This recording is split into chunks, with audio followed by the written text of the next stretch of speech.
Senang sekali saya bisa dikasih kepercayaan untuk sharing. Dan saya sangat percaya bahwa apa yang akan saya sharing di malam hari ini memang dari, kenapa? Karena ini muncul di pikiran dengan beberapa peristiwa-peristiwa, ya. Dan seperti diajar sampai nanti poin-poin pun itu semua dari Roh Kudus, ya. Jadi saya sama sekali tidak ada ide saya di sini, dan saya bersyukur. Amin. Akhir-akhir ini tuh kalau kita nonton cerita-cerita, berita-berita gosip, ya, di televisi hampir mendominasi seluruh siaran, ya. Misalnya ada salah satu acara yang tentang gosip itu dia satu hari bisa 3 kali. Nah itu bukan cuma satu, ada 2, 3. Jadi bayangkan hampir setiap hari selalu ada aja berita-berita tentang gosip-gosip, ya. Berita-berita yang sebenarnya bukan gosip karena langsung diklarifikasi. Tapi jadinya kayaknya kayak check and recheck dan berbagai macam cerita-cerita lain, ya.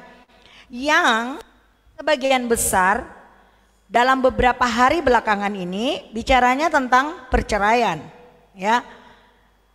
Saya tadi coba mencari riset menurut IDN Times, itu ada 7 faktor terbesar. Ini perceraian secara global dunia, ya. Bisa terjadi perceraian itu karena apa? 1, menikah di usia muda. Bersyukurlah yang di sini usianya sudah remaja, senior, ya. Kalau belum menikah bagus. Karena menikah muda itu katanya lebih rawan perceraian, ya. Atau jarak, tapi jangan kematangan juga ya, berdoalah, itu urusannya Tuhan. Tapi kalau jarak yang terlalu jauh juga, itu juga bisa menjadi salah satu penyebab perceraian, ya. Kemudian yang kedua, suami yang tidak bekerja.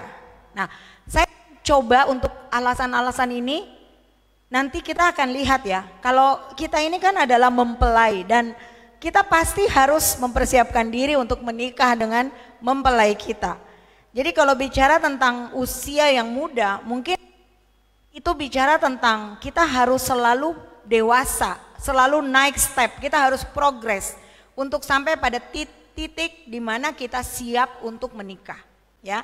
Jadi menjadi mempelai itu kita mesti berdandan mulai sekarang supaya kita menjadi yang pas untuk mempelai kita. Amin. Nah, suami yang tidak bekerja bicara tentang apa? Fungsi, tidak berfungsi, ya. Di dalam keluarga kita tahu bahwa para suami harus menjadi imam, nabi dan raja. Jadi kalau perempuan bekerja kadang-kadang menganggap remeh. Nah, itu bisa jadi ribut, ya. Jadi hal-hal yang bisa memicu ketika ketidakadaan atau ketidakstabilan, ya. Kenapa? Karena normalinya dunia menganggap bahwa yang normal itu laki-laki harus bekerja, ya. Padahal kalau sudah menikah, punya fungsi imam, nabi, raja, hubungan itu harus dikomunikasikan. Jadi kadang-kadang saya pernah beberapa tahun lalu, saya punya anak pertama dan kita dua-duanya sempat punya usaha lalu kita tutup. Dan akhirnya kita rapat diskusi berdua, ini rumah harus terus ada asap yang ngepul, berarti harus ada uang yang dihasilkan. Mari kita kerja berdua, lamar pekerjaan, siapa yang duluan dapat, berarti dia bekerja, yang lainnya di rumah. Dan ternyata saya yang dapat pekerjaan duluan. Jadi kita harus hire orang, tapi belum langsung karena masih harus mengumpulkan uang. Nah, waktu itu suami fungsinya menjaga anak. Nah, mungkin ada aja bapak ibu di sini, ya, bapak-bapak yang fungsinya misalnya mengatur rumah tangga. Itu juga sebenarnya bagian dari pekerjaan, tinggal dikomunikasikan, ya. Jadi kadang-kadang jangan berpikir bahwa karena dia tidak bekerja, terus yang perempuan bekerja, tapi dia di rumah ngurus anak, itu juga bagian dari kerjasama atau tim, ya. Suami dan istri itu harus jadi tim. Kemudian akibat lain, tingkat pendidikan yang rendah, ya. Jadi atau perbedaan tingkat pendidikan. Nah, cerita ini begini. Beberapa waktu yang lalu saya mulai menemukan bahwa saya ketemu dengan teman-teman lama, ya. Dan saya mulai menemukan cerita-cerita bahwa pada satu titik ternyata telah terjadi gap yang cukup besar.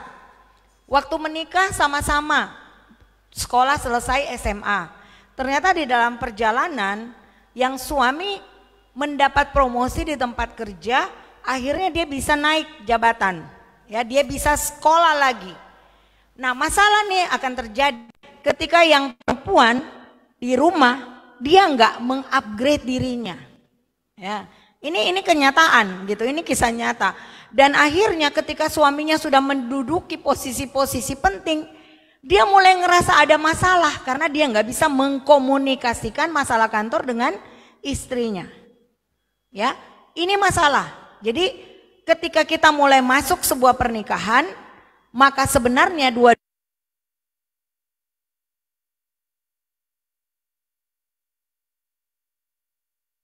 belajar, Bapak Ibu, adik-adik ya. Sampai kita mati, kita akan tetap belajar. Ada amin di sini?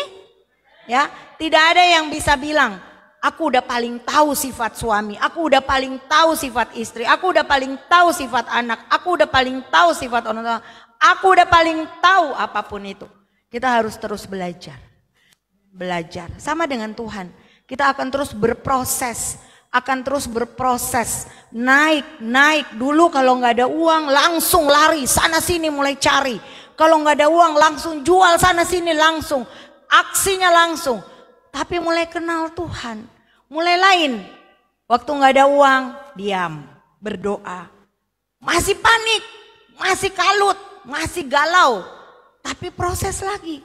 Oh, pertolongan datang. Misalnya contoh, sekarang kalau nggak ada uang, tenang aja saya. Kenapa? Tuhan lagi izinkan tidak punya uang. Udah.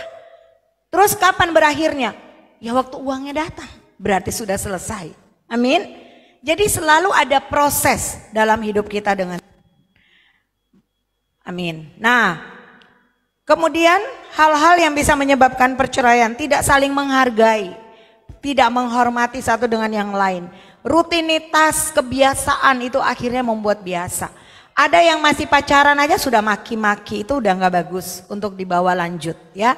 Karena waktu masuk ke pernikahan itu masuk ke medan peperangan yang dia akan punya dentuman lebih keras. Jadi kalau masih di awal sudah habis saldo hormat menghormati, harga menghargai, mendingan cari yang baru. Amin. Ya, karena itu survei bahwa ternyata ketika tidak ada lagi saling menghargai menghormati, maka akan berujung pada saling meremehkan. Orang bilang udah toksik, hubungannya udah nggak pantas untuk dilanjutkan. Ya. Kemudian akibat lain, kurang waktu kebersamaan, sibuk. Lebih banyak bermain dengan teman, komunikasi, akhirnya dengan pasangannya kurang. Nah, ini juga bisa menyebabkan akhirnya terjadi perceraian. Ya. Terlalu sering kabur ketika ada masalah, bukannya dipecahkan bersama, pergi. Cari ketenangan, cari jalan keluar di tempat lain. Itu hal-hal yang bisa membuat cerai. Sering mendeskripsikan hubungan dengan sudut pandang yang negatif. Yang diomongin selalu bandingkan dengan orang lain. Kamu kok gajinya segitu aja, kok nggak bisa kayak si itu. Dia gini, kok kebutuhan saya harus diturunin, harusnya gajinya yang dinaikin. Dan berbagai hal-hal yang terus ada negatif dan negatif. Itu bisa membuat perceraian. Ini ngapain sih ngomong perceraian? Karena ada hubungannya dengan tema saya, ya. Ada hubungannya dengan tema saya. Ada yang tahu tema sore ini? Tadi saya dengar lagunya Jalan serta apa? Yesus aku jalan kebenaran. Oh, ini kayaknya mengikuti tema, yaitu menyelaraskan langkah dengan langkah Tuhan. Coba bayangkan kalau saya jalan, kalau kita jalan bersama, misalnya saya bisa minta contoh. Siapa yang bisa? Abel, sini. Nah, misalnya nih ya, saya berjalan dengan Abel, agak cepat. Nah, oke. Misalnya saya jalan dengan Abel, ya. Mari Abel, mundur sedikit. Kita jalan. Dia masih coba untuk ikut saya, tapi saya jadinya duluan. Atau kita mundur lagi. Ya, kita jalan. Atau udah ya, kita jalan. Ini namanya menyelaraskan. Yang pertama saya lebih dulu cepat. Yang kedua saya lebih lambat. Ya. Dan yang ketiga saya jalan bersama. Harusnya kita yang mana? Oke, terima kasih ya. Oke, jadi saya lagi mau ngomong tentang menyelaraskan langkah kita dengan langkah Tuhan. Dan itu nggak mudah. Di situ ada air mata, di situ ada sakit, di situ ada kecewa, di situ ada marah, di situ ada macam-macam. Kenapa? Karena kita semua punya keinginan yang belum tentu sama. Ya, kita semua punya keinginan yang belum tentu sama, dan itu yang akan membuat kita merasa sakit.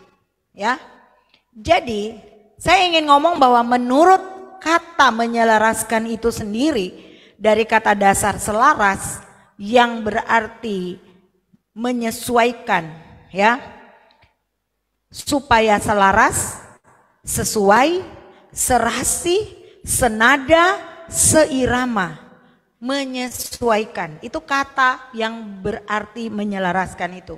Secara umum kita membuat selaras. Jadi tadi jalan, misalnya Abel itu biasa jalannya pelan, saya biasanya jalan cepat. Maka saya harus mulai pelan dan Abel harus lebih cepat supaya kita tiba di satu titik, yaitu menyelaraskan. Amin.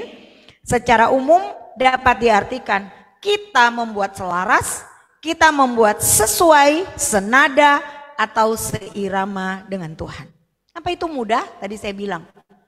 Untuk sebagian orang mungkin mudah, tapi tidak semua orang akan bilang mudah. Apalagi kalau yang punya banyak maunya, ya, yang rasanya pinter. Nah, itu kadang-kadang logika akan membuat kita sulit untuk mengikuti ketika Tuhan bilang tidak pakai logika. Tapi bukan tidak mungkin, karena Tuhan tidak pernah menyuruh kita hal-hal yang kita tidak mungkin lakukan. Setuju?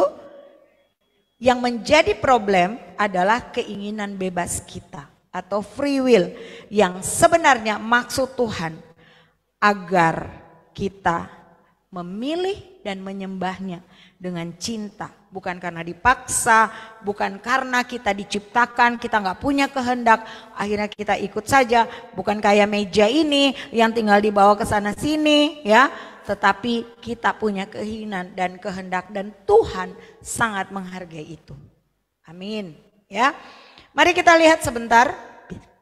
Bisa tolong multimedia.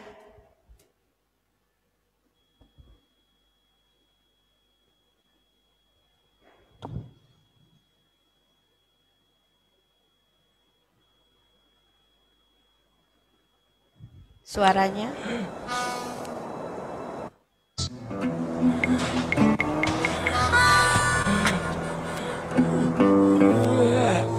Kehausan.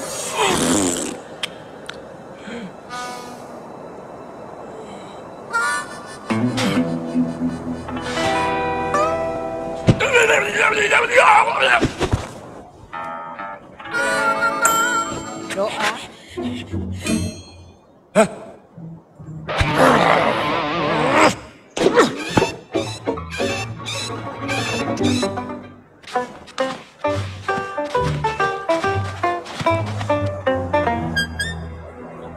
Jangan.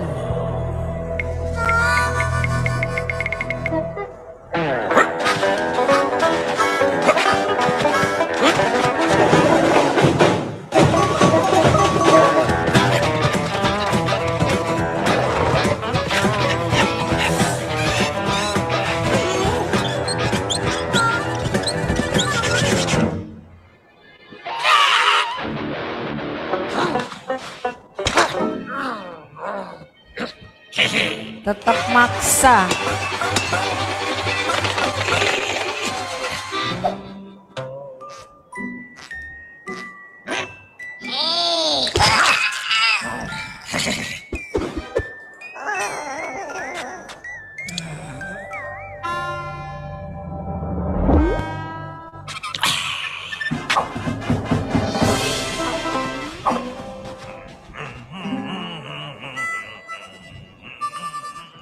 keinginan bebas kita.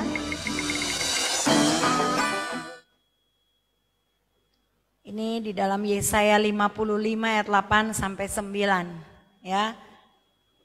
Seringkali kita seperti itu. Kita ngotot untuk sesuatu yang akan berakhir dengan masalah. Ya. Bahkan mungkin maut. Ketika kita ngotot, akhirnya kita bisa berdosa, ya. Akhirnya kita bisa memaksa Tuhan untuk tidak yang Tuhan mau terjadi, tapi kita paksa diri apa yang kita mau. Sebab rancanganku, tadi ayatnya, bukanlah rancanganmu dan jalanmu bukanlah jalanku. Demikianlah firman Tuhan, seperti tingginya langit dari bumi, demikianlah tingginya jalanku dari jalanmu dan rancanganku dari rancanganmu. Mengapa kita harus menyelaraskan langkah kita dengan Tuhan? Ya, masalah yang paling utama itu karena kita punya free will yang akan membuat kita susah ketika terjadi perbedaan.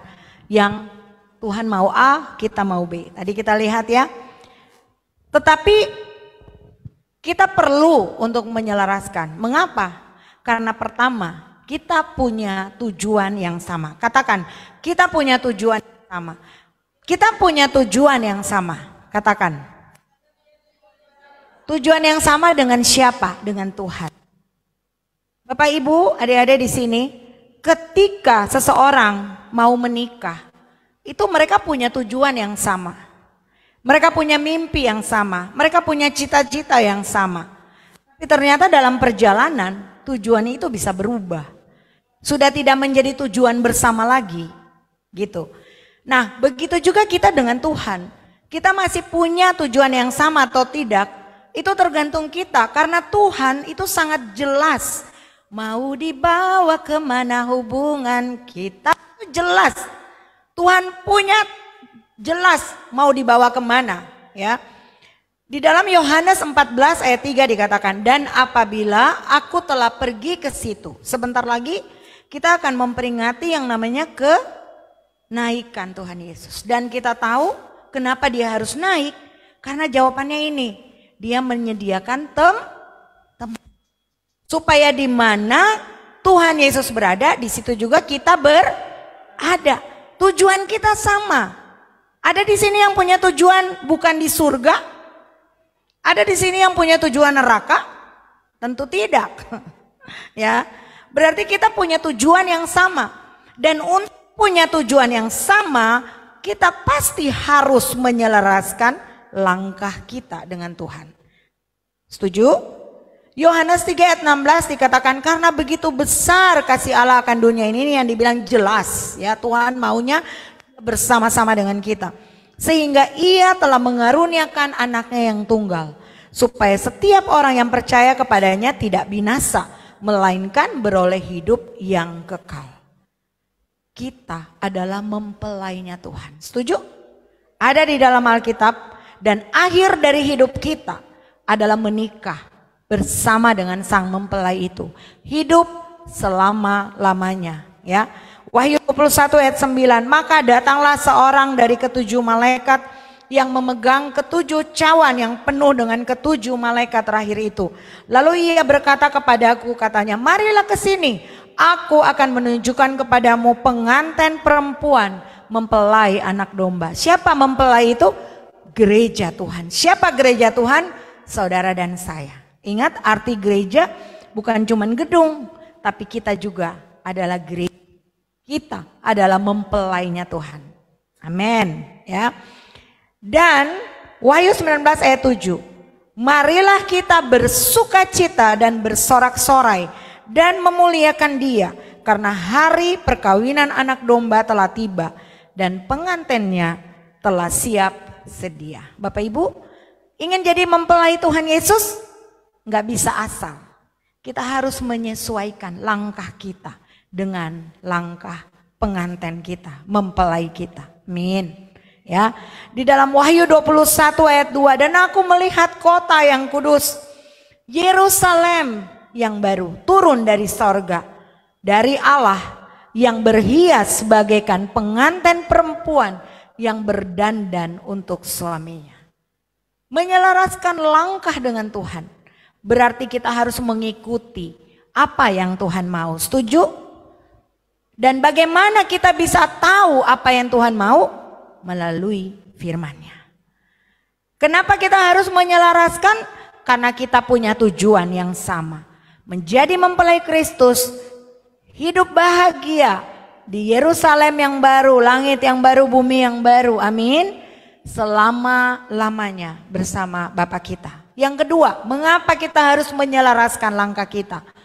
Karena standar kerajaan Allah yaitu menjadi serupa dengan anaknya, yaitu Yesus Kristus.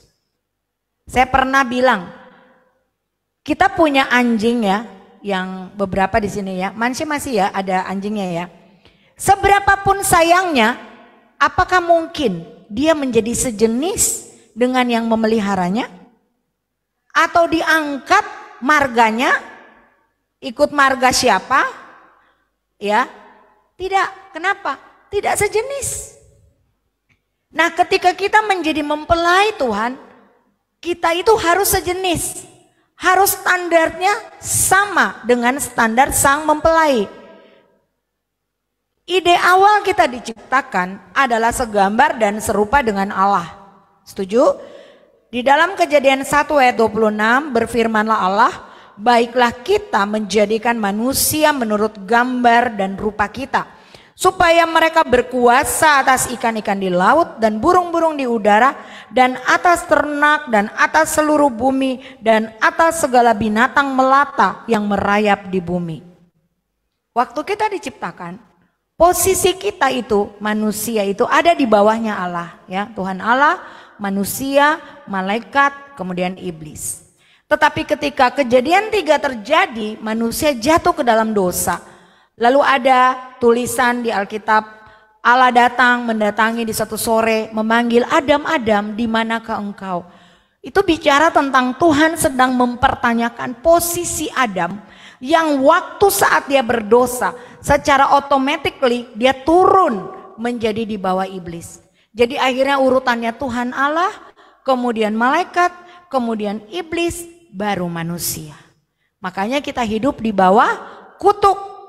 Ya, tanah menjadi terkutuk, berbagai kesulitan. Tetapi puji Tuhan, karena akhirnya skenario untuk menyelamatkan manusia lewat Tuhan Yesus itu ada, ya, untuk menyelamatkan kita. Definisi dari dosa di dalam Kejadian 3 yaitu hamartia atau melenceng dari sasaran. Biasanya dosa itu enggak langsung besar, dia mulai dari hal-hal yang kecil. Dan yang paling sering, yang paling rawan, yang paling membuat akhirnya kita akan sulit untuk menyelaraskan langkah, yaitu yang namanya ketidaktaatan. Lihatnya gampang tapi sulit loh. Contoh, kita udah datang misalnya bawa sesuatu, terus dibilangin sama para pemimpin, misalnya, itu enggak boleh. Mana yang lainnya? Udah ini aja dulu. Tidak, urutannya harus yang lain. Kadang-kadang kita ngeyel. Belum tentu kita langsung, oh ya oke. Kadang-kadang kita masih ngotot dulu. Ya udah ini dulu, nanti baru kita balik nanti. Itu hal-hal yang sering terjadi dan itu yang akan membuat kita sulit untuk menyelaraskan langkah kita. Harmatia artinya tidak tepat sasaran, melenceng, ya. Dalam 1 Yohanes 3 ayat 4 ada pelanggaran hukum Allah, itu yang disebut dosa. Ada pemberontakan melawan Allah di dalam Ulangan 9 ayat 7. Juga ada di dalam Yosua ayat 1 dan 18. Dan akar dosa, ini yang kita perlu. Kenapa saya ngomong tentang ini? Karena kita harus punya standar untuk menyelaraskan langkah. Dan tidak boleh sedikit pun melenceng dari sasaran. Akar dosa itu adalah keinginan daging, keinginan mata, keangkuhan hidup. Itu didapat di dalam Yohanes 2 ayat 16. Ya, keinginan daging ketika Hawa melihat, oh ini baik untuk dimakan. Keinginan mata ketika dia melihat, wow ini keren, sedap. Keangkuhan hidup ketika dibilang gini, kalau kamu makan kamu akan punya pengertian seperti Allah. Dan akhirnya keinginan itu muncul. Akibatnya adalah dosa. Manusia jatuh ke dalam dosa. Akibat dosa apa? Kehilangan kemuliaan Allah. Roma 3 ayat 23. Semua manusia telah kehilangan kemuliaan Allah. Bayangkan. Jadi tidak ada yang bisa bilang dia orang benar, dia tanpa dosa, ya. Kemudian apalagi dosa dan maut akan menjalar, menimpa seluruh hidup kita. Yang akhirnya menyebabkan kematian fisik, kematian rohani, dan kematian kekal. Kalau kita punya kematian fisik itu jelas. Tiba-tiba di sini kalau ada yang jatuh, mati, jelas. Tapi yang paling bahaya, duduk begini, lihat di Zoom, tapi sebenarnya sudah mati rohaninya. Sudah nggak rasa apa-apa. Firman itu lewat, cuman syung, syung, syung, syung. WA lebih keren, YouTube lebih keren, balas chat lebih keren, dan berbagai macam tindakan. Firman Tuhan lewat begitu saja. Bayangkan suatu waktu di surga ada layar besar dan ini akan terekam semua apa yang kita kerjakan ketika ada firman, ketika ada ibadah. Mungkin kelihatannya hal kecil, tapi kalau itu terus dilakukan lama-lama jadi habit, lama-lama jadi karakter, dimulai dari hal-hal kecil yang tidak diatur atau diubah. Itu akan lama-lama menjadi permanen. Nah, kemudian akibatnya apa? Hukuman, neraka. Wow, jangan main-main sama hal-hal kecil yang bisa membuat kita jauh dari Tuhan. Tapi puji Tuhan, kita punya identitas baru. Identitas baru kita apa? Kita adalah ciptaan yang baru. 2 Korintus 5 ayat 17. Jadi siapa yang ada di dalam Kristus, ia adalah ciptaan baru. Yang lama sudah berlalu, sesungguhnya yang baru sudah datang. Kemudian kita juga punya identitas sebagai anak Allah yang memiliki kuasa. Kita adalah ahli waris di dalam Yohanes 1 ayat 12. Tetapi semua orang yang menerimanya diberinya kuasa supaya menjadi anak-anak Allah. Yaitu mereka yang percaya dalam namanya. Haleluya. Roma 8 ayat 14 sampai 17. Semua orang yang dipimpin oleh Roh adalah anak Allah. Sebab kamu tidak menerima roh perbudakan yang membuat kamu menjadi takut lagi. Tetapi kamu telah menerima roh yang menjadikan kamu anak Allah. Oleh roh itu ia berseru, ya Aba, ya Bapa. Roh itu bersaksi, dengar. Roh Tuhan itu akan bersaksi, Roh Kudus itu akan bersaksi. Bersama-sama dengan roh kita bahwa kita adalah anak-anak Allah. Siapa di sini yang adalah anak-anak Allah? Bisa lihat tangannya? Itu identitas baru kita.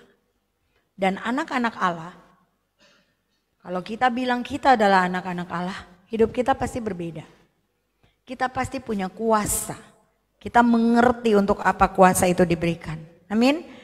Karena sebagai anak, kita juga punya kewajiban. Apa kewajiban kita? Kita harus taat, kita harus setia, dan kita harus berusaha untuk menyenangkan hati Bapa. Amin. Nah, standar atau syarat yang kedua tadi saya bilang, yaitu kita harus sestandar dengan Tuhan. Tahu nggak standar kita apa? Kita harus serupa dengan Tuhan Yesus. Kita harus sejenis. Tadi saya sudah contohkan anjing.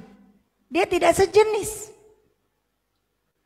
Hanya orang gila, hanya setan yang mulai zaman ini yang ada pernikahan manusia sama binatang dan sebagainya, itu kan gila gitu. Itu kan enggak alkitabiah. Standarnya kita adalah serupa dengan Tuhan, segambar dengan Tuhan. Jadi tadi dibilang karena kita mempelai, kita harus serupa dengan Tuhan. Kita harus sama dengan Tuhan. Sehingga ketika orang melihat seorang Ibu Salma, orang melihat Yesus. Ketika orang melihat Karen, orang melihat Yesus. Itu keserupaan. Ya, makanya kita harus menduplikasi apa yang Tuhan buat. Tuhan bilang gini, Yang aku lakukan, kamu bisa lakukan jauh lebih dari itu. Betul ya? Artinya kita nggak cuma dikasih pengikut doang, kita juga dikasih pemenang seperti khotbah Pak Gembala seri 1, seri 2. We are a winner, more than a winner. Kita lebih dari pemenang. Wow, ya.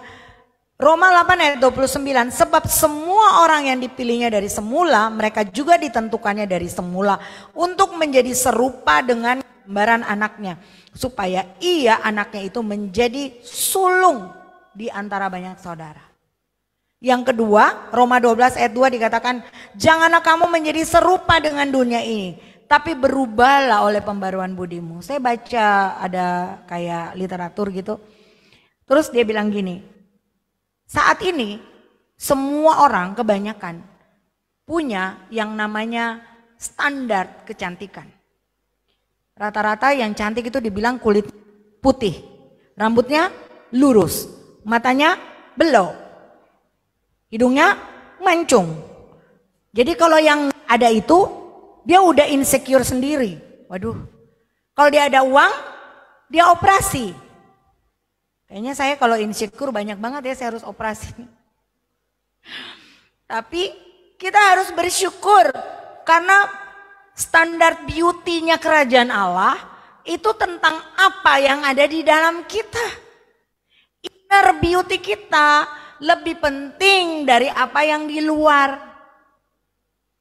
Tapi bener loh, kalau kita tinggal misalnya kita bareng dalam satu rumah, terus itu teman atau orang sekitar kita itu misalnya selalu negatif, selalu bicara orang, selalu marah, jengkel nggak? Ya kan? Selalu ngedumel, selalu bersungut, selalu protes, jengkel. Padahal mungkin mukanya cantik seperti bidadari. Tapi kalau mukanya biasa-biasa, tapi selalu ramah, selalu baik, dibilangin oke. Oh gitu ya, happy aja. Yang positif, negatif dibikin positif. Setiap ada negatif, baliknya selalu positif. Mau mukanya jelek, pasti itu dicari orang. Iya loh, benar. Ya, begitu juga kalau cari pasangan. Jangan cari yang mukanya aja yang bagus. Dulu saya pernah baca, dulu waktu masih muda. Katanya begini, kalau seseorang itu terlalu sempurna secara fisik, pasti dia punya kekurangan dalam hal mentalnya. Ya, di sini kalau ada yang cari cowok terlalu sempurna, siap-siap mentalnya.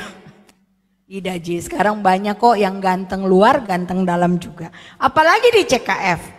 Mau cari yang ganteng luar dan ganteng dalam, temukanlah di Christ Kingdom Family. Amin, amin ya. Karena kita bersyukur sudah terlahir cantik dan kita tahu kita terus mendandani di dalam kita sehingga kita menjadi cantik luar dalam. Oh, itu gampang, itu mengikuti. Itu mengikuti. Ya. Jadi kita tuh kadang-kadang kita lebih concern untuk hal-hal yang apa ya istilahnya, remeh-temeh gitu. Ya, padahal ada hal yang lebih penting. Misalnya apa? Membangun manusia rohani kita. Kan itu yang akan membawa kita sampai ke kekekalan.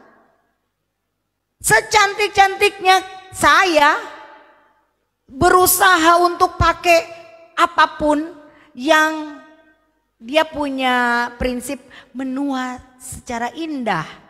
Mau berapa lama bertahan? Contoh mamaku.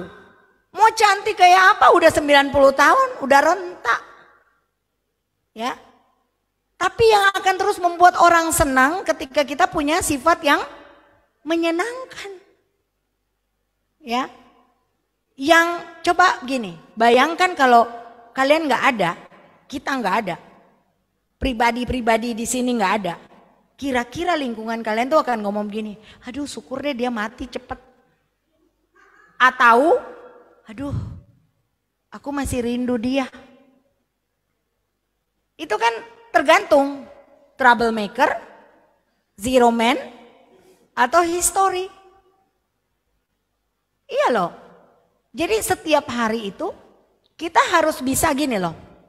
Setiap hari itu kita akan jadi manusia yang menanggapi setiap keadaan di sekitar kita itu dengan baik ataukah acuh tahu. Contoh, misalnya tiba-tiba Karen lari-lari. Peniti nggak ada. Aku ingat penitiku ada di laci. Kan aku harus turun, aku harus urusin. Mama punya peniti nggak? Nggak ada. Saya tidak menjadi jawaban untuk hari itu. Atau misalnya, George, aku pinjem charge-mu dong. Ya nggak bawa, padahal ada dalam tas. Ini contoh, kalau George selalu bahkan baru lihat bateraiku udah gimana, dia bilang perlu charge ya. Wow, padahal. Jadi tadi salah satu, ini juga ya, ini saya supaya kita, salah satu yang kita harus perhatikan tuh ekspresi muka kita. Ya, ketika kita ngomong misalnya gini, minum dong, tolong ini dong, coba mukanya jelek kan, nggak seneng kan. Tapi kalau misalnya, ya nggak perlu juga nggak ada apa-apa terus begini-begini kan. Jadi itu semua yang memancar dari dalam. Jadi kalau dalamnya itu kacau, pasti keluarnya tuh kacau. Ya, pasti keluarnya kacau. Misalnya lagi jengkel sama si A, datang ke tempat ini. Ada yang bicara, dia bisa menjengkelkan gitu loh. Karena belum diurus di dalamnya. Tadi saya tuh sempat, sebelum saya lupa, saya duduk dan saya waktu ibadah pertama itu, saya pikir Tuhan itu apa susah sih untuk lawan iblis? Enggak susah, betul gak sih? Malaikat itu kan ciptaannya, mudah banget gitu. Tapi masalahnya iblis itu suka bermain di belakang kita. Jadi kayak contoh, misalnya dia tangkap kita, dia di belakang, pistolnya ada di belakang kita.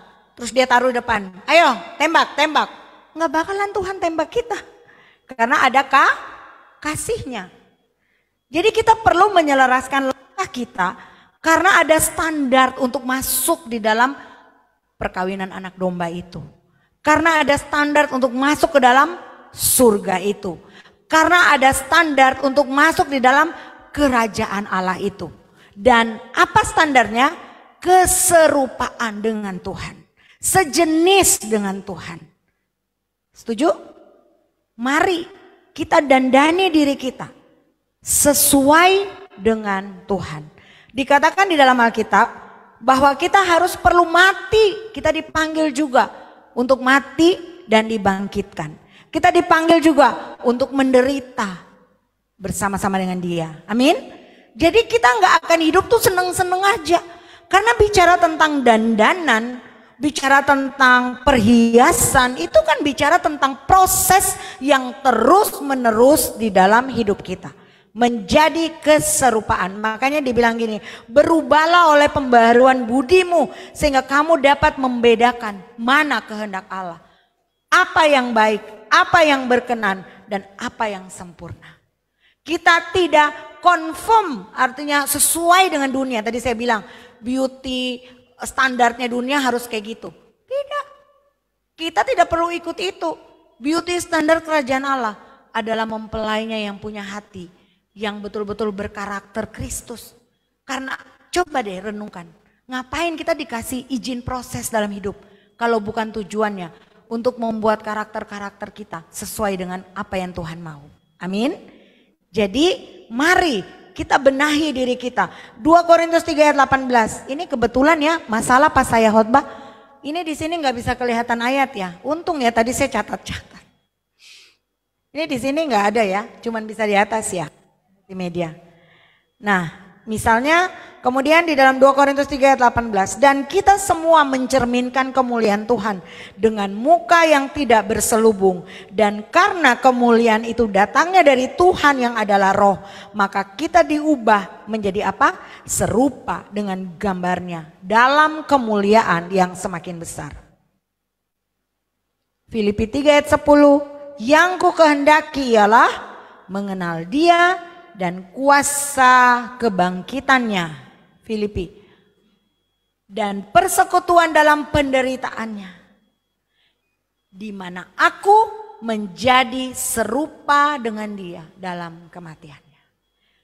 Harus punya standar, yaitu serupa dengan Tuhan. Hal yang ketiga, mengapa kita harus menyelaraskan langkah kita? Ketika kita menyelaraskan langkah kita, maka sebenarnya kita akan lebih mudah menjalani hidup ini. Keterbergantungan kita kepada Tuhan. Ingat, di dalam Matius 10 ayat 16 dikatakan gini. Aku mengutus kamu seperti domba di tengah serigala. Bahaya gak tuh? Bahaya. Tapi harus ingat Mazmur 23. Ketika kita jadi domba, kita berlaku seperti domba, maka Dia adalah gembala yang baik. Kita akan mengalami semua yang privilege yang ada di Mazmur 23. Tuhan adalah gembalaku, takkan kekurangan aku. Bagaimana tidak kekurangan? Karena kita menjadi domba yang melekat kepada gembala. Domba itu binatang yang sangat membutuhkan gembala. Bahkan kalau ada lalat di sini bertengger, dia tidak punya kemampuan untuk menghalaunya, dan itu lalat akan bersarang dan akan membuat lubang dan akan masuk ke dalam dan akan membuat busuk, tiba-tiba mati dombanya. Dan gembala yang harus datang membawa minyak menggosok tiap pagi supaya setiap ada binatang yang mau datang nempel, dia akan licin pergi. Ketergantungan, kebergantungan domba kepada gembala, itu yang membuat dia tetap hidup. Jadi kalau mau takkan kekurangan aku, lekat sama gembala. Ia membaringkan aku dan seterusnya dan seterusnya. Di padang yang berumput hijau, itu kenapa bisa? Karena dia bergantung kepada gembala. Ya, jangan pilih, aku mau begini, aku mau begitu. Ya udah. Akhirnya kita nggak bisa menyelaraskan langkah kita.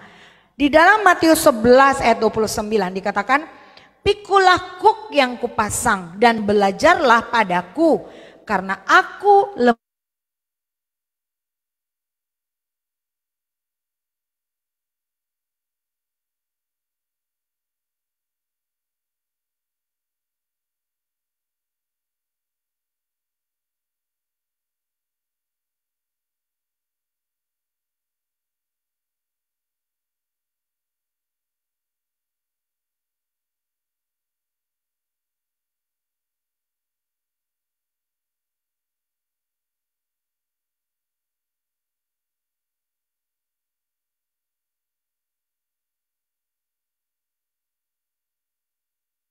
Artinya apa?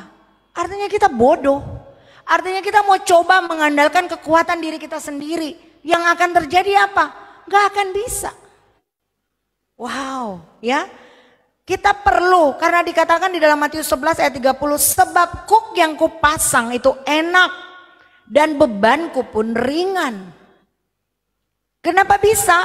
Karena kita menyelaraskan langkah kita dengan Tuhan. Jadi kalau Tuhan maunya gitu, oke. Satu waktu saya punya, waktu masih tinggal di Jakarta, ada sebuah masa di mana saya tidak mampu bayar, tidak ada uang untuk bayar tempat usaha saya. Waktu itu saya buka restoran di daerah Rasuna Said, Kuningan. Lalu yang terjadi adalah waktu orangnya datang mau tanya, mau tagih, saya ngumpet. Saya bilang sama suster waktu itu, anak baru pertama, dia punya, terus saya bilang ini, bilang saya nggak ada.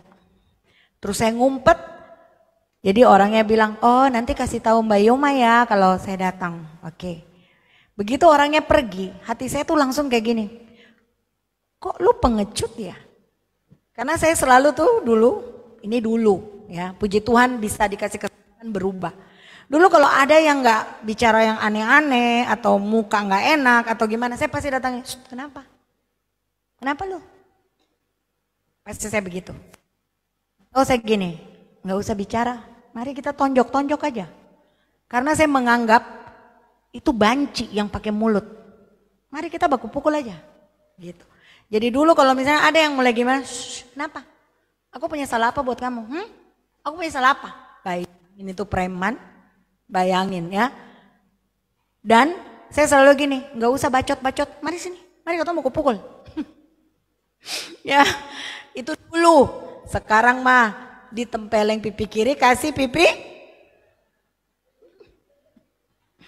Amin. Ayo tepuk tangan dulu. Kita kalau melakukan hal-hal yang Tuhan suruh, itu harusnya menjadi kebanggaan. Amin ya. Jadi apa yang terjadi? Saya ngumpet, lalu mulai hati tuh gini. Ya, cemen lu, pengecut. Saya langsung kayak, wih, kan saya bukan pengecut. Saya saya merasa saya punya diri bukan pengecut. Terus saya ngomong begini, tiba-tiba dalam hati, tapi saya tahu itu Roh Kudus. Dia bilang gini, ya udah, pasrah aja. Jadi saya ngomong begini ke Tuhan, Tuhan, ya udah, kalau emang Tuhan maunya saya tutup restoran saya, berarti saya nggak ada usaha, saya sudah berhenti dari kantor, berarti ya udah, Tuhan maunya gimana? Saya berarti nggak ada uang, saya berarti pokoknya saya gitu-gitu.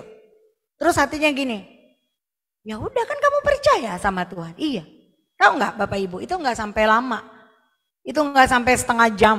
Saya langsung jalan pergi ke rumah itu orang. Dan saya sampai sana, orang itu mau sholat. Lalu saya bilang, Mas, tadi ke rumah ya? Iya, iya. Aku belum punya nih, kasih saya waktu beberapa waktu lagi ya. Beberapa hari lagi ya. Dia cuma jawab gini, iya kalau bisa secepatnya Mbak Yuma ya, ada perlu. Oke, makasih Mas. Saudara, yang saya takutkan bakalan dimarahin, bakalan diberhentiin kontrak, bakalan di mana-mana. Terjadi nggak? Nggak terjadi. Berapa banyak dari kita yang sekarang punya masalah, kita udah langsung membayangkan akan begini, akan begitu. Pasti nanti begini, nanti pasti begitu. Tahu nggak? Itu kita sedang menciptakan itu terjadi. Jadi kalau mau ciptakannya buruk, silakan lanjut terus. Tapi kalau kenal sama Bapa, yang saya lagi ngomong ini tentang yang kita punya tujuan yang sama untuk nanti bareng tinggalnya menjadi mempelainya. Kita akan menghidupi standar yang sama, keserupaan dengan Tuhan. Maka saya mau bilang begini, dia selalu terbukti dalam kesesakan. Dia selalu punya jalan keluar untuk kita. Dia selalu punya hal-hal yang kita nggak pernah prediksi. Dan itu yang Tuhan kita sediakan. Apa yang tak pernah lihat mata, yang tak pernah didengar kuping. Betul? Itu yang Tuhan siapkan. Coba renungkan. Di sini ada yang umur 10 tahun, ada yang umur 30 tahun, 40 tahun, 50 tahun, bahkan mungkin 60 tahun. Saya percaya kalau Anda mau fair, ada banyak tahun-tahun dalam hidup ketika Tuhan itu buat mujizat dalam hidup kita. Amin. Kenapa? Karena dia peduli, karena dia sayang sama kita. Dan ternyata saya aman tuh, saya melewati. Bahkan cerita itu berakhir beberapa hari setelah itu. Ada yang datang membawa amplop coklat buat saya. Dan itu terbayar kontrakan tempat restoran saya. Jadi nggak ada tepuk tangan buat Tuhan Yesus. Apakah ada manusia-manusia yang sedang hidup jasmani rohaninya di tempat ini? Semangat! Haleluya! Ya, semangat karena Tuhan kita tuh penuh semangat. Hal yang berikut, kenapa kita harus menyelaraskan langkah kita supaya kita berbuah. Berbuah adalah hal yang disuruh Tuhan, yang diharuskan untuk semua kita, yaitu berbuah. Kalau nggak berbuah, tebang aja.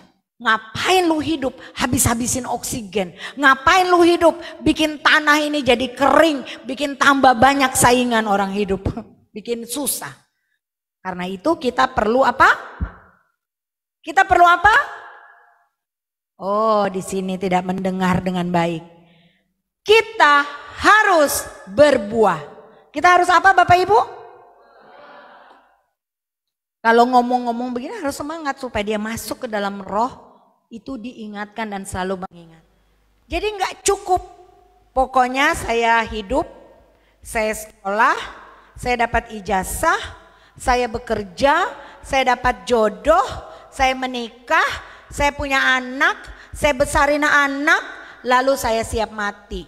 Paling tambah-tambah saya mau kasih urus cucu lalu mati. Apa itu saja hidup kita? Itu yang akan ditemukan Tuhan kalau hidupnya hanya punya prinsip itu, yaitu hidup yang tidak berguna. Buat apa? Karena sebenarnya kita dipanggil dari awal dengan benih unggul, dengan ciptaan yang spesial, hari ke-6 semua disiapkan untuk kita. Kenapa? Karena kita spesial untuk Tuhan. Masa kita biasa-biasa aja dengan hidup yang Tuhan kasih? Amin. Yohanes 15 ayat 4 dan 7 sampai 8. Tinggallah di dalam aku dan aku di dalam. Ketika kita ada di dalam Tuhan dan Tuhan di dalam kita, itu yang namanya manunggal, menjadi satu, ya. Maka akan melahirkan yang namanya buah. Suami istri manunggal menjadi satu, maka akan melahirkan anak-anak, benih-benih ilahi. Amin. Bukan itu saja. Bahkan dikatakan apa saja yang kita minta, dia akan berikan. Kalau ia tidak tinggal pada pokok anggur, demikian juga kamu tidak berbuah jikalau kamu tidak tinggal di dalam aku. Jadi dengan menyelaraskan langkah kita dengan Tuhan, dengan menjadi manunggal dengan Tuhan, Tuhan di dalam aku di dalam Tuhan, maka yang akan terjadi adalah kita menghasilkan buah. Dan itu menyenangkan hati Tuhan. Dan itu yang diharuskan untuk kita. Jikalau kamu tinggal di dalam aku dan firmanku tinggal di dalam kamu, mintalah apa saja. Kita punya akses ketika kita menyelaraskan langkah kita dengan Tuhan. Yaitu apa? Minta apa saja. Wow. Dan kamu akan menerimanya. Ada yang minta dan belum dapat? Selaraskan langkahmu. Mungkin belum selaras. Atau ada dosa yang menghalangi, minta ampun dan selesaikan. Atau ada waktu Tuhan sedang mendidik engkau untuk belajar yang namanya sabar, untuk belajar yang namanya setia, untuk belajar yang namanya kamu sedang siap untuk dipromosikan. Haleluya, ya. Tetap semangat, tetap berdoa. Dalam hal inilah Bapakku dipermuliakan, yaitu jika kamu berbuah. Jadi ketika kita menyelaraskan langkah kita juga akan membuat Tuhan senang. Kita akan membuat Tuhan dipermuliakan karena kita menghasilkan buah. Dan kita adalah murid-muridnya. Jadi kalau kita nggak berbuah, kita nggak murid Tuhan loh. Kalau kita nggak berbuah, kita nggak menyenangkan Tuhan. Kalau kita nggak berbuah, orang nggak bisa melihat Tuhan dalam hidup kita. Nggak ada kemuliaan Tuhan dalam hidup kita. Jadi kita mengerti nih, kita perlu untuk menyelaraskan langkah. Amin. Bapak Ibu yang ada di Zoom, ini masih nyambung ya Zoom ya.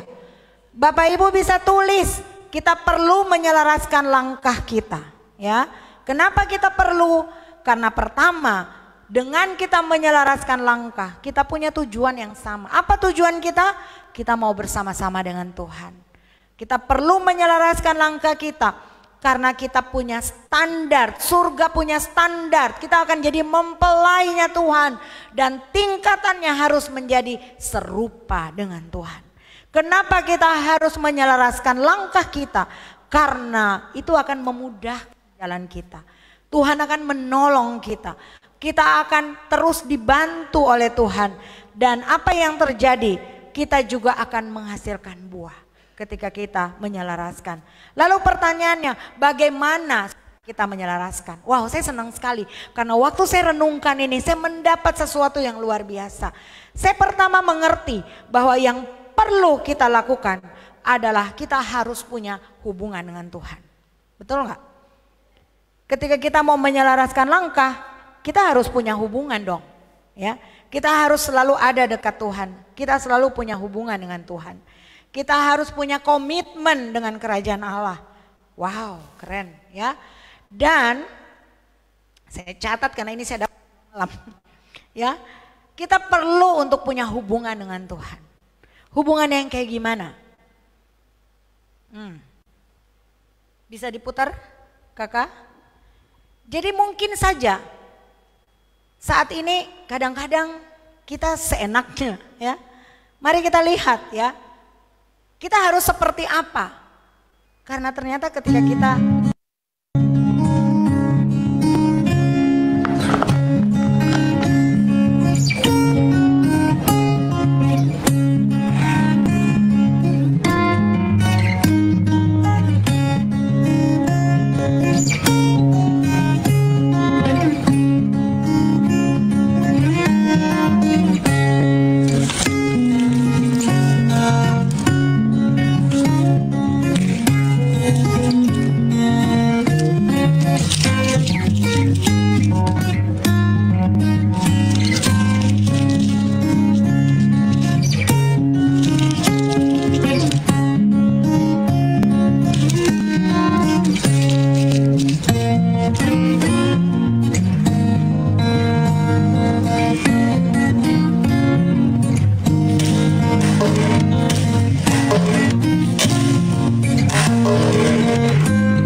ngerti ya, Bapak Ibu ngerti ya tadi ya, ya.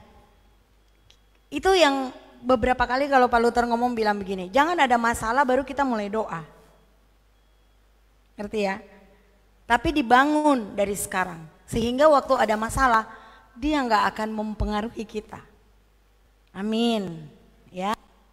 Kita harus siap, siap. Kenapa? Karena waktu kita ditempatkan di muka bumi ini, ingat. Kita tuh bawa tujuan Tuhan. Kita bawa tujuan Tuhan. Tuhan taruh Fadil di muka bumi ini dengan tujuan. Bukan sekedar jadi anak di rumah. Bukan sekedar tiup-tiup shofar. Tapi harus jadi berkat untuk sesama.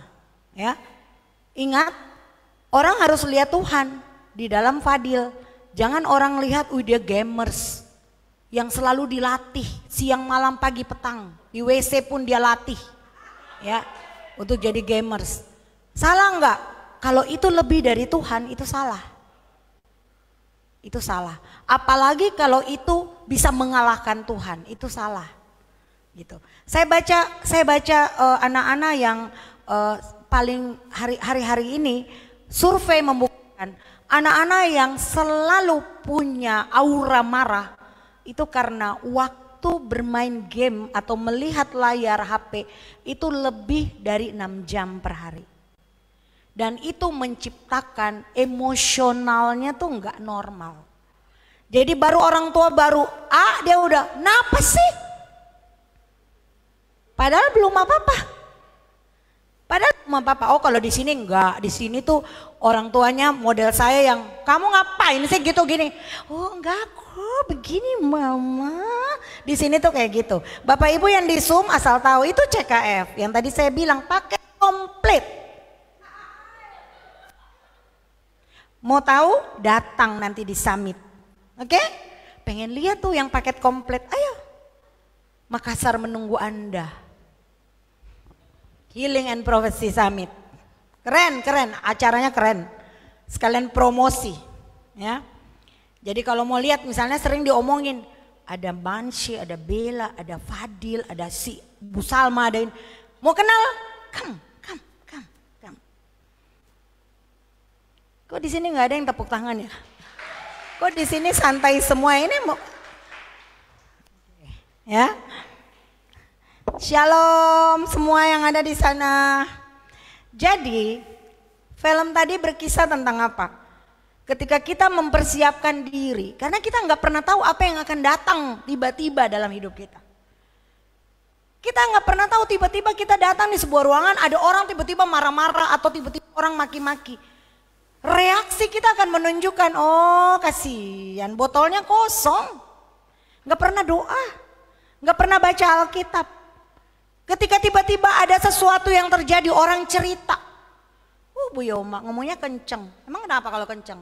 Ada yang keberatan? Ada yang keberatan? Suara-suara gua? Itu dulu kalau saya, Bu Yoma kenceng. Oh gitu ya, oke. Oke. Ya. Atau cerita di belakang fitnah. Belum tentu benar. Kan gosip begitu ya, makin digosok makin. Iya, kamu nggak tahu ya. Oh iya. Fitnah. Tidak pernah isi botol yang terjadi. Datang bawa polisi, tangkap dia. Atau datang preman, tempelin dia. Atau bawa ke Tuhan. Bapak, saya serahkan kepadamu. Tolong hukum 7 turunan. Atau Bapak, aku minta ampun karena dia telah berdosa. Aku melepaskan pengampunan. Di mana Anda menemukan orang-orang itu? Di sini. Christ Kingdom. Di sini. Mau kenal mereka? Datang. Come. Kenapa bisa begitu? Botolnya diisi guys. Tiap hari doa, penyembahan. Pas mau ke pasar, mama hujan turun. Oh Tuhan mau bicara, saya masuk ruang doa. Doa. Bukan ngomel-ngomel. Hujan lagi mau pergi. Tiba-tiba ada yang datang. Saya ini lapar loh. Yang terjadi apa? Lu ngomong ke saya, emang gue mama lu? Oh di sini enggak, lapar. Sini, saya traktir. Selesai traktir, mereka selesai ganti.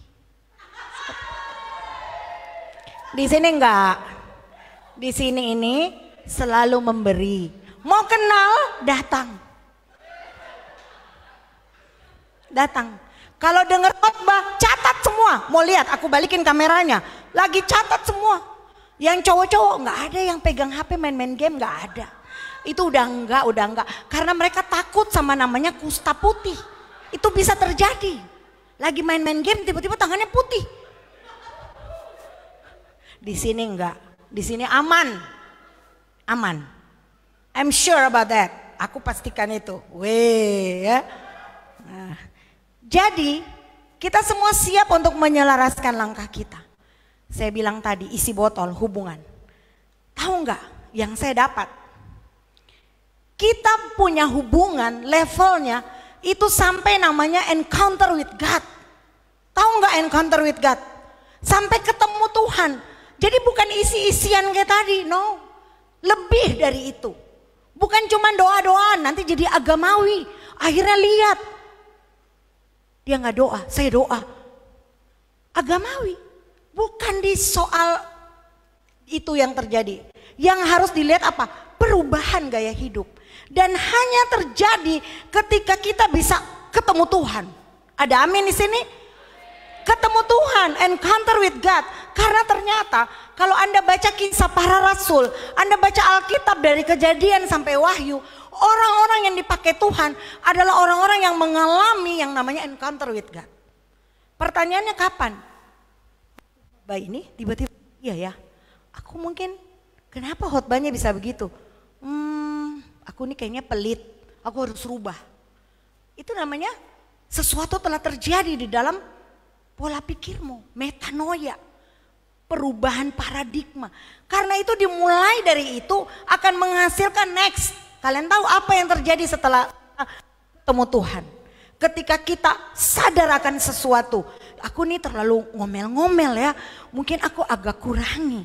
Aku nih mungkin agak egois ya, aku hanya mikir aku terus, diriku aja. Mungkin aku harus berubah. Itu sesuatu yang terjadi. Nah, ketika ada Roh Kudus bicara seperti itu, maka yang selanjutnya yang akan terjadi adalah apa yang itu? Kita punya keyakinan.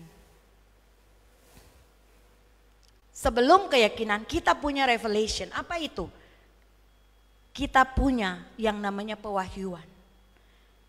Dari yang tadi, contoh, iya ya, saya ini kayaknya satu hari memang saya habiskan waktu main pegang HP itu more than 6 hours.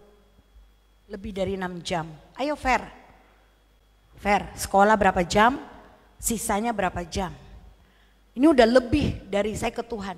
Di gereja aja saya masih diskon-diskon. Waktu dengar firman, saya masih ada potong-potong. Firman itu normalnya kan 45 menit. Saya masih 20 menit, saya pakai buat hal-hal yang lain. Itu udah gak fair kan sebenarnya. Gitu. Tapi waktu firman datang, kita kenal, kita ketemu Tuhan. Lalu terjadi yang namanya apa? Pewahyuan dalam pikiran. Wow, aku harus berubah nih. Aku nih kadang-kadang gak hormat sama orang tua. Aku suka bicara kasar, aku seenaknya, aku gak sopan. Aku kurang punya etika. Oh, aku harus rubah. Itu yang namanya terjadi apa? Terjadi pewahyuan. Lalu setelah itu apa yang terjadi? Setelah pewahyuan yang terjadi adalah saya mulai yakin. Oh, saya nggak boleh gitu. Saya harus lebih baik. Saya harus lebih baik. Setelah kita yakin apa yang terjadi? Ada iman. Aku setelah perubahan, akhirnya saya lebih percaya kepada Tuhan. Saya lebih suka dengar firman. Ada iman yang muncul. Lalu setelah itu ada action, ada tindakan. Tindakan apa? Tindakan untuk taat, tindakan untuk dengar-dengaran. Ingat, kita nggak akan pernah bisa menyelaraskan langkah kita tanpa ketaatan. Itu masalah paling rumit, yang paling sering sulit kita lakukan, yaitu taat. Kalau disuruh bikin saja, nggak usah ngegel, nggak usah banyak bicara. Dan itu kadang-kadang kebawa-bawa dengan Tuhan. Kalau Tuhan suruh berdoa, ya berdoa. Waktunya membaca Alkitab, ya membaca. Waktunya beribadah, ya beribadah. Ya. Dan apa yang selanjutnya? Kita akan memperoleh hasil. Amin. Kita akan memperoleh hasil dari semua itu. Jadi yang pertama, kita punya hubungan dengan Tuhan dengan dasar bukan sekedar hubungan, tapi kita punya rentetan itu. Kita harus sampai ketemu dengan Tuhan. Kita harus sampai punya pewahyuan. Kita harus sampai punya keyakinan. Itu harus sampai menghasilkan iman. Itu harus sampai melakukan tindakan ketaatan. Dan kita akan melihat hasil. Wow. Yang berikutnya, dari mana kita mengenal Tuhan? Lewat masalah. Ayub bilang apa? Bukan dari kata orang, aku mendengar Tuhan, tapi aku langsung mengalaminya. Waktu saya mengalami ketika saya tidak punya uang untuk bayar kontrakan, kesulitan membuat saya mengenal Bapakku. Siapa Bapakku? Dia ternyata enggak pernah tinggalkan aku sendiri. Pertolongannya selalu tepat pada waktunya. Wow. Kemudian kita yang paling terakhir, saya minta Pak Kak Richard, yang paling penting yang kita harus perhatikan adalah kita harus setia sampai akhir. Ada banyak orang yang mulai dengan daging, tapi dia berakhir dengan roh. Ada yang mulai dengan roh, tapi berakhir dengan daging. Tapi ada yang mulai dengan daging, roh dan berakhir dengan roh. Dari mana kita mulai itu nggak penting, tapi akhir harus yang penting. Apa akhirnya? Kita harus berakhir dengan roh. Bapak Ibu, kadang-kadang kita ini lebih hebat dari Tuhan. Padahal kita ciptaannya yang keberapa? Diciptakan pada hari keberapa? Ada yang tahu? Hari ke-6. Kenapa? Karena semua sudah disiapkan untuk kita. Supaya kita punya semuanya. Saya pengen kita nyanyi, ayo minta para pemusik. Ini lagunya kayaknya bagus dinyanyiin bareng-bareng. Saya pengen kita lihat kata-kata ini lagu ya. Kenapa? Karena Tuhan itu, kita ini bagian dari ciptaan Tuhan. Hari ke-6. Hari pertama Tuhan cuma ngomong, jadilah terang. Jadi benda-benda alam, jadi benda-benda memisahkan laut dari darat. Jadi semuanya ya. Tumbuhan, binatang. Dia melakukan begitu banyak hal. Dan semua ciptaannya tunduk padanya. Harusnya kita juga kayak gitu.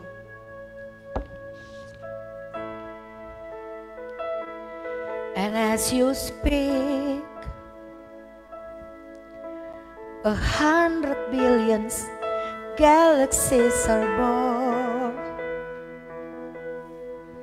In the vapor of your breath, the planets fall.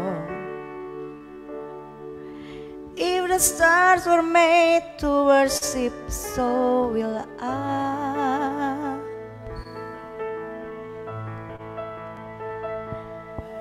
I can see your heart is everything you've made. Saya bisa melihat hatimu lewat semua ciptaanmu. Every burning star, a signifier of grace. If creation sings your praises, so will I. Aku baca dulu ya. Kata-katanya ini kan sebenarnya banyak banget versnya, tapi kita ambil satu aja. Waktu Tuhan bicara 100 billion galaxies, dia cuman bilang gini, jadilah matahari, jadilah bintang, jadilah galaksi, jadilah macam-macam benda-benda penerang yang coba kalian keluar dan kalian lihat fantastik, luar biasa. Waktu ada badai, dia cuman ngomong begini, hey tenang. Bener kan? Waktu ada apapun persoalan, dia cuman ngomong, dia ada untuk kita. Tapi kita nih kadang-kadang, bahkan lautan yang bergelombang pun tenang, bahkan badai itu pun tenang. Kita kadang-kadang dibilang Tuhan, kita lebih banyak ngeyelnya, kita lebih banyak melawannya. Wow, kita ulang lagi ya. Oh, and as you speak, 100 billion galaxies are born. In the vapor of your breath, the planets fall. If the stars were made to worship, so will I can see your heart in everything you've made. Every burning star, a signal fire of grace.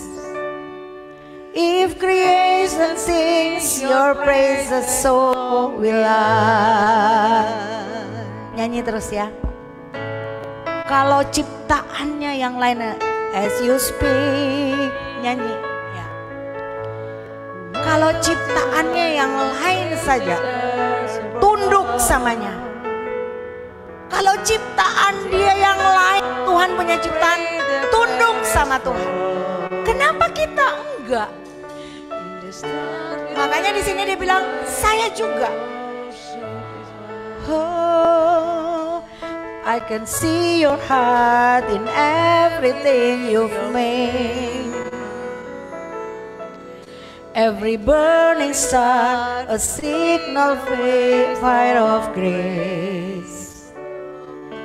If creation sings your praises, so will I. Oh, so will I. Oh, oh, oh, and so will I. Kita juga akan menyembah Tuhan, amin.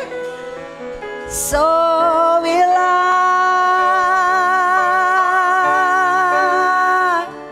so will I.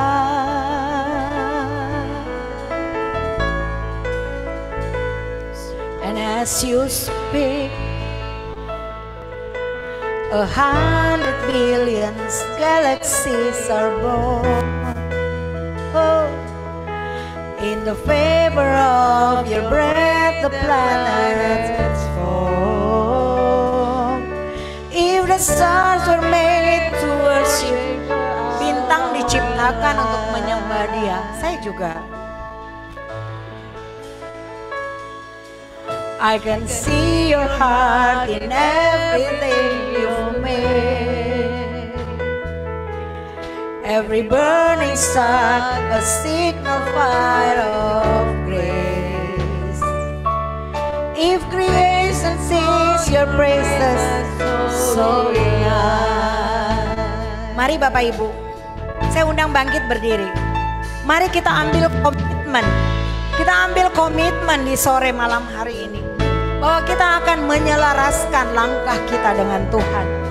Kalau hal-hal yang paling sulit Tuhan mampu selesaikan. Apa sih masalah kita yang Tuhan gak selesaikan?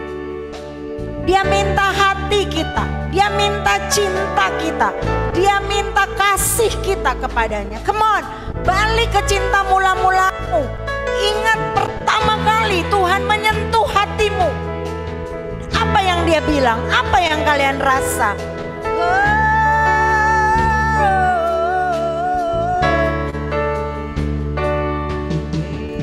Aku akan tetap menyembah Tuhan.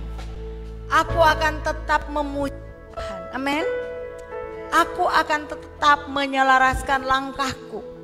Aku mau ikut apa yang Tuhan mau. Jadikan Dia penuntun dalam hidupmu. Jadikan Dia yang menggait perjalananmu di muka bumi ini. Jangan mau jalan sendiri. Jangan lepaskan tangan dari Tuhan. Ketika Tuhan bilang no, kamu tinggal bilang oke Tuhan, I will follow you. Aku akan ikut apa yang kau mau. Ketika Tuhan bilang maju, maju. Yang pasti semua yang Tuhan mau adalah Tuhan akan membawa kita untuk mengerti yang namanya destiny kita. Apa yang menjadi tujuan kita dalam dunia ini.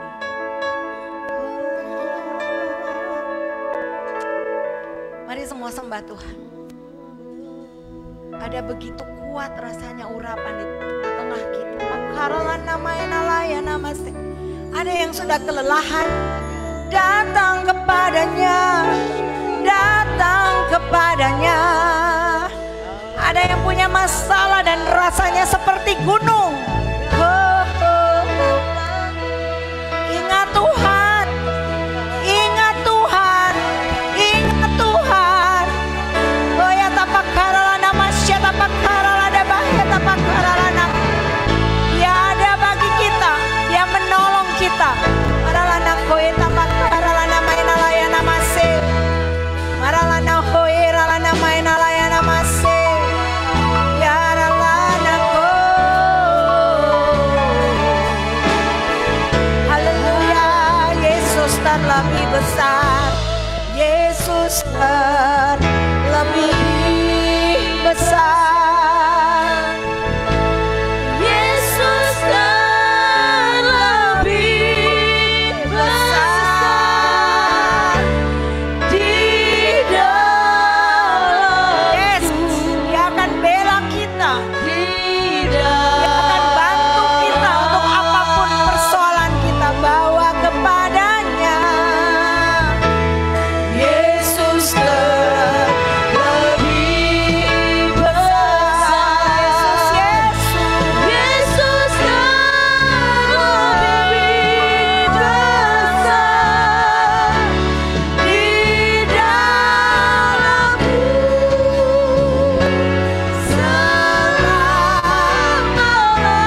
keadaan yang sedang kami alami. Kami merasa kami tidak bisa melihat Tuhan. Tapi kami tahu bahwa kami bukan percaya karena melihat. Tapi kami percaya karena kami meyakini, ada iman bahwa Engkau tidak pernah meninggalkan kami. Rasanya seperti tembok, kami putus asa, kami tidak tahu ke jalan mana kami jalan. Ada begitu banyak tantangan, ada begitu banyak persimpangan. Tapi ketika kami mau menyelaraskan langkah kami dengan Tuhan, kami mau pegang tangan-Mu, kami mau berjalan bareng dengan Engkau, kami mau selalu melibatkan Engkau dalam perjalanan hidup. Kami akan terus menemukan jejak-Mu bersama dengan kami. Di situ adalah kekuatan. Maka di situ ada kekuatan. Kami tidak mau memasukkan masalah di dalam kami, sekalipun masalah itu ada di dekat kami. Tuhan yang ada di dalam kami, yang akan memampukan kami untuk mengalahkan semua tantangan itu. Dan lewat tantangan itu, aku mau mengenal siapa Bapakku. Aku mau mengenal siapa Tuhan yang kupercayai. Dan kalau aku mau jujur, sepanjang hidup kami, maka ada begitu banyak hari-hari, tahun-tahun hidup kami menyaksikan perbuatan-Mu yang ajaib. Seperti semua ciptaan-Mu, dari hari pertama sampai hari kelima, tunduk kepadamu. Maka aku ciptaan-Mu yang keenam, yang sangat istimewa buat-Mu, aku juga akan terus menyembah Engkau. Aku mau berakhir dengan Engkau Bapa. Aku mau ada bersama-sama dengan Engkau. Terima kasih Tuhan Yesus, untuk kasih-Mu yang terus tercurah di dalam hidup kami. Tidak peduli kadang-kadang kami cuek dengan Engkau, kami menyakiti hati Engkau, tapi Engkau terus mencurahkan kasih-Mu. Dan malam ini kami mau belajar. Minta ampun kalau kami salah Tuhan. Kami mau berhenti dari kesalahan dan jalan kami yang salah. Kami mau mendengar apa yang Tuhan mau bicara bagi kami pribadi lepas pribadi. Kami mau terus digairahkan dengan kasih mula-mula kepada Engkau. Dan kami tahu kami harus setia sampai akhir. Selama pertandingan hidup di dunia ini, kami akan terus menyelaraskan langkah kami supaya kami akan berakhir bersama-sama dengan Engkau. Terima kasih Tuhan Yesus, hamba sudah selesai menyampaikan.